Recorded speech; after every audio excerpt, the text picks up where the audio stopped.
Hello, everyone.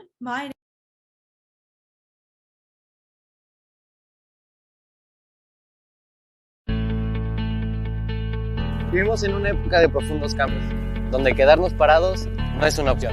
Tenemos que dar el primer paso, empujar hacia adelante, avanzar, hacer que las cosas sucedan. No importa cuántos años tengas ni de dónde vengas.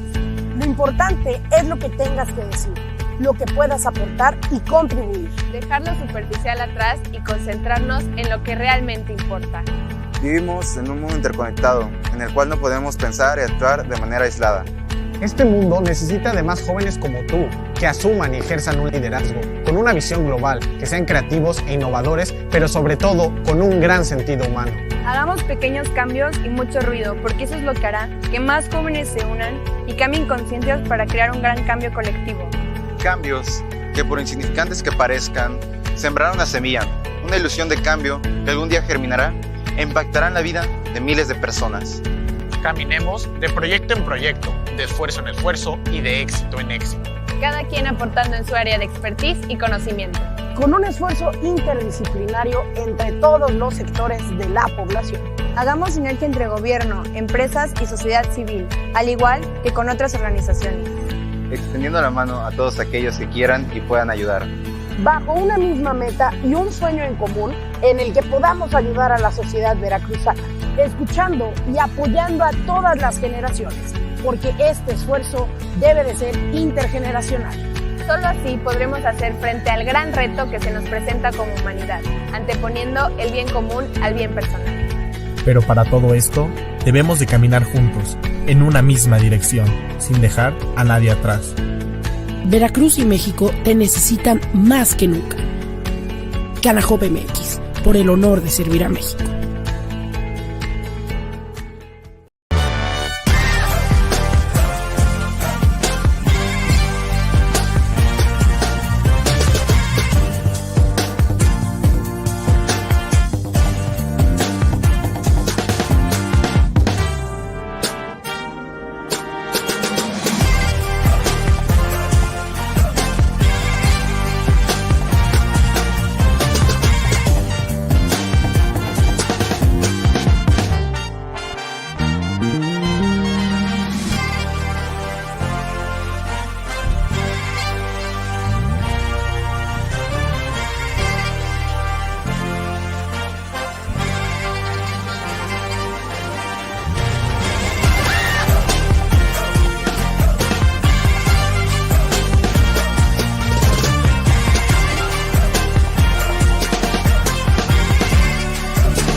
Hello, everyone. My name is Cinthya and I serve as the U.S. Youth Observer to the United Nations, a program of the UNA USA.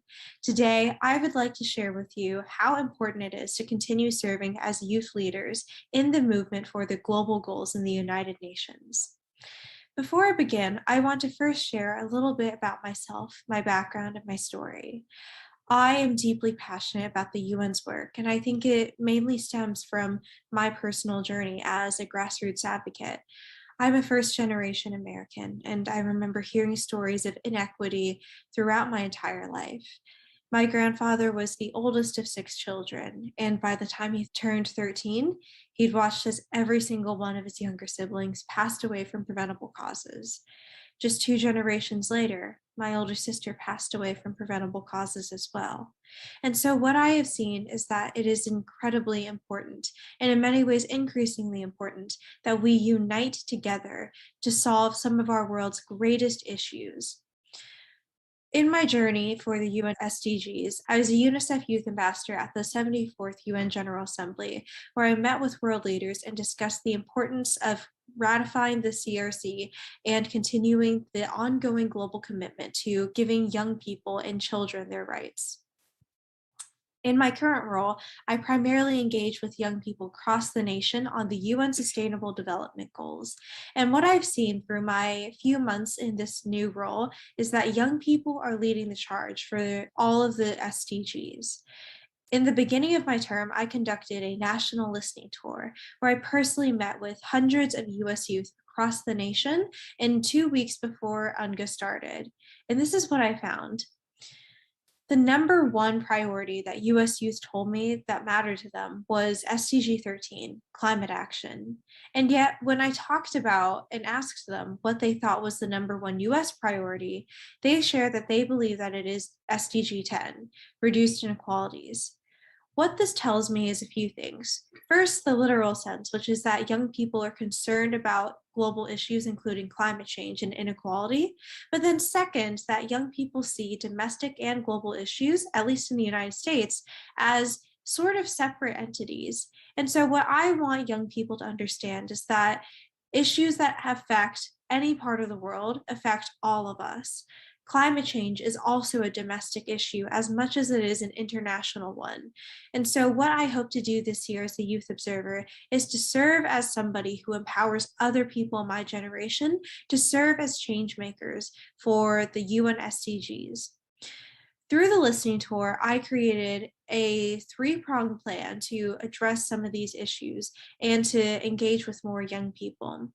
What I've seen is that young people can still make a difference. And through all of these different actions, I hope to work with the UNA USA to empower other young people. That includes helping young people receive that representation and engagement, giving them opportunities to build community and to spearhead diversity and inclusion. Starting with the first one, I am helping to represent youth voices and to amplify them to our world leaders and on the global stage. This is a photo of me meeting with Ambassador Linar to discuss how important it is to continue elevating youth regardless of where they are. This also includes participating in UNGA, aka the UN General Assembly, COP26, and other high-level international conferences to discuss what young people in the US have shared with me and what we can do to unite to address these issues. In the UN Youth Delegate Program, I've also engaged with UN Youth Delegates who serve as representatives of their respective nations. In this program, we talk about youth-facing issues, and I've been able to bring up what young people shared with me during my listening tour during these individual discussions. And I've worked to bring tangible opportunities to connect youth with UN leaders and representatives. Most recently, we ran a national case competition in partnership with UNICEF USA. Today, we released finalists for all the different teams, and essentially what we did is we created a national competition to challenge young people to create a case on how UNICEF can utilize technological innovation to help kids through the pandemic.